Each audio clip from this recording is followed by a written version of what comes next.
Ashkelon, Israel. Sebuah ledakan besar mengguncang kawasan industri militer di selatan Israel pada Senin dini hari waktu setempat, menghantam kompleks pabrik bom militer di jantung distrik industri Negev. Rudal jarak jauh yang dilaporkan berasal dari wilayah Iran menghantam sasaran dengan akurasi yang mencengangkan, memicu kebakaran hebat, kehancuran total, dan krisis mendadak di pucuk pemerintahan Israel. Pabrik tersebut diketahui sebagai salah satu titik krusial dalam rantai produksi bom pintar Israel, digunakan dalam berbagai operasi militer di kawasan Timur Tengah. Kini bangunannya tak lebih dari tumpukan logam hangus, serpihan alat berat, dan kawas lebar setengah lapangan bola. Kamera pengintai militer bahkan tak sempat merekam jelas detik kehancuran, karena sistem pantau mendadak blackout, atau dalam istilah teknis, kebakarannya lebih cepat dari sinyal Wi-Fi militer. Netanyahu disebut berada dalam situasi panik, terstruktur saat menerima laporan langsung dari ruang kendali. Dalam konferensi darurat internal yang digelar di bunker bawah tanah Tel Aviv, sumber menyebutkan bahwa sang Perdana Menteri berdiri selama 3 menit tanpa bicara, menatap layar yang menampilkan gambar ledakan berulang-ulang, seolah berharap hasilnya berubah setelah diulang kelima kali. Kami tidak sedang menghadapi serangan biasa, ini penghinaan strategis, ujar seorang jenderal senior yang hadir dalam pertemuan. Kami punya Iron Dome, tapi yang datang ini bukan besi, ini harga diri yang jatuh dari orbit. Beberapa jam setelah ledakan, api masih terus membara di lokasi. Tim pemadam kebakaran yang biasa memadamkan insiden kecil akibat uji coba senjata, kali ini menghadapi situasi yang jauh di luar protokol. Seorang petugas pemadam dilaporkan mengatakan, "Kalau ini uji coba, maka Iran sedang uji sabar kami." Dan hasilnya gagal total. Siaran TV pemerintah awalnya mencoba meredam kepanikan, menyebut ledakan sebagai insiden teknis yang dalam penanganan penuh. Namun tak lama berselang, media asing lebih dulu menyebarkan citra satelit ledakan, lengkap dengan label lokasi dan efek kehancuran, sebelum pemerintah sempat menyusun kalimat yang terdengar heroik. Bahkan stasiun berita Iran tak segan menyebut operasi itu sebagai cobaan pagi yang sukses. Di tengah kekacauan internal, Netanyahu menghubungi Washington. Sumber diplomatik menyebutkan bahwa permintaan bantuan langsung dikirim ke Gedung Putih dalam waktu 2 jam setelah ledakan.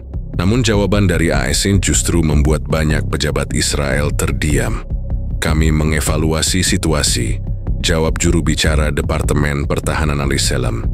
Tapi menurut salah satu diplomat kawakan, artinya jelas, selamat berjuang sendiri dulu. Netanyahu, kabarnya merespons dingin, tetapi tangan kanannya terlihat menggenggam ponsel terlalu erat. Seperti seseorang yang baru sadar bahwa notifikasi dari sekutu kadang tak datang saat dibutuhkan. Beberapa pihak dalam kabinet menyarankan langkah retoris, pidato keras, pernyataan perang, atau mobilisasi cadangan. Tapi semua opsi dianggap terlalu teatrikal untuk situasi di mana yang hancur bukan panggungnya, melainkan perlengkapannya. Kita kehilangan pabrik, tapi yang lebih menyakitkan, kita kehilangan kepercayaan pada sistem pertahanan yang selama ini kita jual ke dunia, ujar seorang analis militer senior kepada media independen dengan nada getir. Dalam beberapa jam, pasar saham Tel Aviv mencatat penurunan signifikan pada sektor pertahanan. Sementara Tagar, Ashkelon Boom, dan Netangon sempat trending di media sosial, memicu meme global yang membuat ruang kendali Israel seperti ruang editing konten reaksi. Masyarakat sipil di sekitar wilayah Ashkelon sempat dievakuasi, meski sebagian besar sudah terbiasa dengan protokol siaga rudal. Yang berbeda kali ini adalah skala kehancuran dan kenyataan bahwa yang hancur bukan sekolah, bukan rumah, tapi alat perang milik negara yang katanya paling siap tempur. Kami merasa lebih aman ketika tahu pabrik senjata kami jauh dari rumah, ujar seorang warga. Sekarang bahkan bomnya yang dulu dipakai ngebom, malah dibom balik. Ironi berputar seperti bumerang, cuma ini bukan latihan. Beberapa pengamat menyebut serangan ini sebagai bentuk balasan Iran atas tindakan Israel di kawasan tertentu sebelumnya. Namun tidak sedikit pula yang menilai ini sebagai pesan terbuka bahwa kekebalan militer Israel sudah bocor. Dan kebocorannya bukan kecil, tapi level ban meledak di jalan tol. Di tengah semua itu, Netanyahu kini menghadapi tekanan dari dalam. Oposisi mulai bersuara, media mulai memberanikan diri, dan rakyat mulai bertanya, bagaimana negara dengan teknologi canggih bisa kehilangan pabrik bom sekelas itu tanpa sempat menyalakan alarm secara tepat waktu? Bagaimana bisa sekutu terdekat malah menjawab dengan kalimat template diplomatik? Dan yang paling penting, bagaimana bisa Perdana Menteri yang dikenal dengan strategi garis keras kini mendadak terlihat seperti bapak-bapak yang lupa pasang antivirus di komputer utama pertahanannya? Hanya beberapa jam setelah ledakan besar di Ashkelon, suasana kabinet pemerintahan Israel berubah drastis. Dari ruang rapat yang biasanya diwarnai suara yakin dan strategi ofensif, kini hanya terdengar bunyi gesekan pena, desahan resah, dan detak jam yang terasa seperti countdown menuju keputusan pahit. Netanyahu menggelar rapat darurat pada pukul 08.00 pagi, waktu setempat di Markas Besar Pertahanan Nasional. Para menteri dan pejabat keamanan tinggi hadir dengan wajah tegang, sebagian dengan laptop terbuka. Sisanya hanya membawa catatan yang sebenarnya kosong. Karena tak ada yang tahu apa yang harus ditulis ketika rencana cadangan pun ikut meledak. Kita minta bantuan penuh dari Amerika. Kita butuh rekonstruksi pabrik, komponen baru, dan sinyal tegas dari sekutu, ujar Netanyahu, seperti dikutip salah satu staf senior.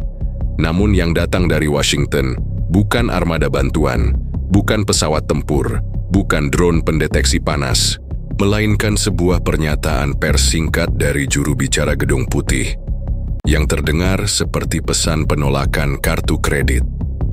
Kami sedang memantau situasi dengan seksama dan mengimbau semua pihak untuk menahan diri, begitu bunyinya. Kalimat netral yang biasanya ditujukan untuk negara dunia ketiga yang sedang kacau, kini diterapkan ke Israel. Dan itu terasa seperti downgrade status diplomatik tanpa notifikasi. Bahkan tagar Inos Observe and Pray mulai viral di media sosial Amerika, menyindir respons Gedung Putih, yang dianggap lebih mirip moderator forum online ketimbang sekutu militer. Seorang mantan diplomat Israel menanggapi dengan sinis, "Dulu kita dapat rudal Patriot, sekarang kita cuma dapat retweet." Netanyahu disebut berang dalam pertemuan tertutup, tapi kemarahannya lebih banyak ditelan sendiri karena tak mungkin marah ke AEC secara terbuka. Itu ibarat menegur ayah sambung saat masih numpang makan di rumahnya. Sumber internal menyebut ada opsi untuk memanggil duta besar NSU, tapi ditunda karena takut ditinggal centang satu. Para penasihat pertahanan mencoba menyusun ulang strategi. Namun tanpa akses cepat ke logistik dan teknologi Amerika, proses rekonstruksi pabrik diprediksi akan memakan waktu berbulan-bulan. Kita kehilangan mesin CNC, sistem kontrol, dan bahkan cetak biru elektronik.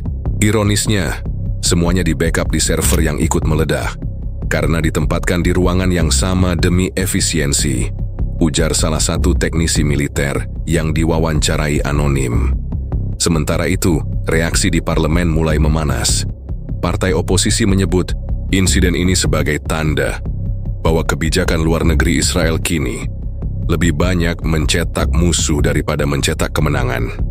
Beberapa anggota bahkan menyindir keputusan Netanyahu yang terlalu percaya diri membangun fasilitas penting dalam radius rudal musuh. Kita seperti anak kecil yang menyimpan permen mahal di luar pagar, terus heran kenapa semut datang, ujar anggota parlemen dari Blok Tengah. Kritik juga datang dari internal militer. Sejumlah perwira muda mempertanyakan keandalan sistem radar dan pertahanan udara, yang selama ini dijual sebagai tercanggih di dunia. Faktanya, rudal masuk, meledak, dan baru disadari ketika suhu udara di ruangan naik drastis. Kalau Iron, domain manusia, dia udah disuruh istirahat dan ngopi dulu, celetuk seorang teknisi pertahanan. Di media internasional, posisi Israel terlihat semakin terisolasi. Negara-negara Eropa mengeluarkan pernyataan normatif, sementara negara-negara Timur Tengah menyambut kabar tersebut dengan keheningan. Yang terasa sangat puas, Iran sendiri belum secara resmi mengakui tanggung jawab, namun media resminya memutar ulang rekaman ledakan seperti highlight pertandingan sepak bola. Netanyahu kini berada di persimpangan strategi. Membalas akan memicu konflik terbuka. Diam akan dianggap lemah. Tapi yang lebih gawat, memohon ke Amerika tapi cuma dibalas dengan "kami prihatin" adalah tamparan yang tidak bisa ditangkis dengan rudal. Kita dalam krisis, ujar seorang pengamat politik, dan krisis terbesarnya adalah ketika pabrik senjata hancur. Tapi harga diri justru yang enggak bisa dibangun ulang. Hari ketiga pasca ledakan di Ashkelon, suasana di markas besar pertahanan Israel masih jauh dari stabil. Bukan hanya karena kerusakan fasilitas militer yang parah, tetapi karena suasana psikologis para petinggi kini berubah drastis. Dari yakin jadi bingung, dari strategis jadi reaktif, dan dari tenang jadi panik level ngetik caps lock di WhatsApp grup kabinet militer Israel, yang biasanya tampil penuh percaya diri dengan perencanaan operasi yang matang, kini terlihat seperti tim darurat tanpa komando. Para jenderal berjalan cepat di lorong-lorong markas, tapi tak tahu mau ke ruangan siapa, karena semua ruang rapat berubah jadi ruang trauma kolektif. Kami seperti kehilangan arah kompas, ujar seorang pejabat pertahanan dengan suara serak. Tapi kalau kompasnya meledak bersama pabrik, wajar kita tersesatkan. Pasukan teknik militer dikerahkan ke lokasi untuk menyisir sisa-sisa puing demi menyelamatkan blueprint atau server cadangan. Namun laporan menyebut mayoritas sistem penyimpanan data ikut hancur karena ditempatkan persis di atas gudang bahan peledak. Sebuah keputusan cerdas. Jika Anda sedang bermain Jenga dan ingin kalah cepat, lebih parah lagi, akses ke sejumlah program pengembangan senjata harus dihentikan karena lisensi softwarenya terdaftar atas nama perusahaan Amerika yang kini menahan kerjasama. Dalam istilah diplomasi, itu berarti silakan ngoding sendiri. Sementara di sisi lain, Netanyahu disebut mulai membuka jalur komunikasi ke negara-negara selain AS. Ada upaya menjalin kembali hubungan dengan Prancis, Jerman, bahkan India, dan Turki. Namun seperti yang dikatakan seorang analis politik, sulit minta tolong ke orang yang baru kamu benci di status Twitter minggu lalu. Diplomasi mendadak ini membuat kabinet Netanyahu seperti orang kaya baru yang tiba-tiba bangkrut dan harus menyapa tetangga yang dulu dicuekin. Kemarin kita pasang sanksi, hari ini kita pasang wajah memelas, ujar seorang mantan duta besar dengan getir. Karma geopolitik kadang datang lebih cepat dari pengiriman Amazon Prime. Di tengah tekanan eksternal dan internal, media lokal mulai lebih berani mengkritik. Salah satu surat kabar harian bahkan menurunkan headline, "Bukan rudal musuh yang hancurkan kita, tapi kesombongan sendiri." Editorial itu langsung viral, dituding oposisi sebagai tamparan bagi kebijakan pertahanan yang terlalu fokus pada pencitraan, tapi abai pada risiko nyata. Kita terlalu sibuk tampil kuat di televisi, sampai lupa bahwa tombol pintu bunker kita macet, tulis kolumnis seniornya. Sementara, itu sekitar tentara muda yang dulu dibanggakan karena tahan mental dan disiplin tinggi, mulai terdampak tekanan. Beberapa dari mereka dikabarkan mengalami gangguan kecemasan, terutama setelah melihat bahwa senjata-senjata yang mereka jaga kini harus diganti dengan dokumen klaim asuransi militer.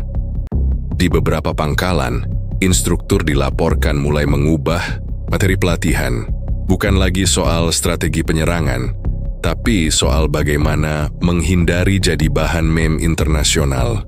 Netanyahu sendiri semakin jarang tampil di depan publik. Terakhir kali muncul, ia hanya memberikan pernyataan pendek dan memilih tidak menjawab pertanyaan wartawan. Mimiknya tegang, seperti orang yang tahu kartu ATM-nya tertelan, tapi pura-pura masih punya cash. Dia mencoba terlihat tenang, tapi bahunya menegang seperti orang yang barusan kehilangan semua password. ujar salah satu reporter politik senior. Kurang dari seminggu setelah insiden ledakan memalukan di Ashkelon, militer Israel mendadak meluncurkan operasi udara skala terbatas ke wilayah Gaza. Operasi yang diklaim sebagai balasan terhadap aktivitas teroris itu disebut-sebut sebagai bagian dari strategi keamanan regional. Tapi para analis langsung membaca arah gerakan ini dengan nada sinis. Kalau pabrik senjatamu dihancurkan, lalu kamu nyerang tempat lain, itu bukan strategi, itu pelampiasan. Jet-jet tempur Israel menggempur beberapa titik yang dianggap markas kelompok bersenjata. Namun hasilnya tidak sebanding dengan gegap gempita operasi yang diumumkan. Beberapa target ternyata sudah kosong, dan sisanya adalah bangunan tua yang bahkan belum direnovasi sejak konflik terakhir. Kalau ini mau disebut operasi pembalasan, maka balasannya lebih mirip orang kesandung lalu marah ke tembok, kata seorang komentator militer Timur Tengah. Atau kayak ngebales pacar yang selingkuh dengan cara nutup story IG. Media internasional pun tak bergeming. Berita tentang serangan udara Israel hanya menghiasi kolom pinggir karena headline utamanya masih soal ledakan di pabrik bom milik mereka sendiri. Bahkan beberapa media Inggris dan Jerman menyisipkan kalimat, Israel meluncurkan serangan ke Gaza di tengah kekacauan internal usai fasilitas senjata mereka dihantam rudal. Artinya, pengalihan isu gagal karena orang-orang masih ingat kamu baru saja kehilangan bom dan harga diri secara bersamaan. Pihak militer juga mencoba mengontrol narasi lewat media lokal. Video-video tentara disebar, memperlihatkan pasukan siap, tempur tank berderu, dan layar radar aktif. Padahal semua itu direkam jauh dari zona operasi. Bahkan netizen mulai menyindir, ini footage latihan bukan perang. Bedanya kayak promo gym sebelum tahun baru. Upaya Netanyahu membangun ulang wibawa pemerintah juga tampak kikuk. Dalam konferensi pers, ia tampil dengan retorika lama soal hak membela diri dan ancaman eksistensial. Namun kali ini respons publik justru datar. Orang-orang lebih sibuk bertanya, kapan pabrik bisa dibangun ulang? Dan kenapa server backup malah disimpan di tempat yang sama dengan bom? Biasanya dia bisa bangkit lewat pidato, ujar salah satu pengamat politik. Tapi sekarang suaranya terdengar seperti alarm mobil yang terus bunyi padahal mobilnya udah dicuri. Kabar lebih memalukan datang dari dalam militer sendiri. Diketahui bahwa saat operasi ke Gaza diluncurkan, sebagian besar roket yang digunakan adalah stok lama karena generasi terbaru ikut musnah di ledakan Ashkelon. Bahkan teknisi peluncur dilaporkan harus riset ulang firmware manual karena sistem otomatis rusak. Ini bukan perang, ini troubleshooting bersenjata, ujar seorang teknisi yang enggan disebut namanya. Netanyahu juga kembali menghubungi Washington lewat jalur diplomatik, tapi respons dari Aziz tetap dingin. Bahkan, seorang pejabat senior AS dalam wawancara tertutup mengatakan, kami tak bisa bantu mereka menutup borok yang mereka buat sendiri. Kami punya cukup drama dalam negeri. Sinyal paling pahit adalah ketika proposal bantuan darurat untuk Israel dibahas di Kongres dan tidak ada satupun yang mengetuk palu. Bahkan beberapa anggota Kongres menyindir bahwa anggaran untuk perang lebih baik digunakan buat perbaikan jalan dan wifi publik. Kenyataan pahit bahwa Israel tak lagi prioritas utama. Terasa seperti momen seseorang yang sadar dia bukan lagi anak emas, tapi cuman mantan yang masih nyimpen foto di galeri.